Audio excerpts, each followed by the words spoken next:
এটা হলো পেখমের লজ্জা গাছ, আমাদের অতি পরিচিত লজ্জাবতী লতা। ছাদে খুব অযত্নে অবহেলায় এটি জন্মেছিল, পেখমের চোখে পড়ে সেটি, তাই তার আবদারে এই লজ্জা গাছটি পেখমের বাবা একটি টবের মধ্যে লাগিয়ে আমাদের ব্যালকনিতে এনে বসিয়েছে।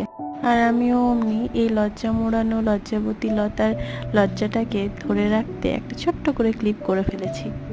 এই লজ্জা গাছটি ব্যালকনিতে রাখার পর থেকে পেখমের যখন ইচ্ছে হয় পেখম চলে আসে, একবার করে ওদের গাছটিকে নাড়া দিয়ে যায়, আর গাছটিও ওইরকম লজ্জাতে নুইয়ে পড়ে। এইটি দেখতে পেখমের ভীষণ মজা হয়। সারাদিনে বেশ কয়েক রাউন্ড ধরে চলে এরকমভাবে টুকটুক করে এসে হাত দিয়ে লজ্জাবতী লতাটিকে লজ্জায় রাঙিয়ে দেওয়া।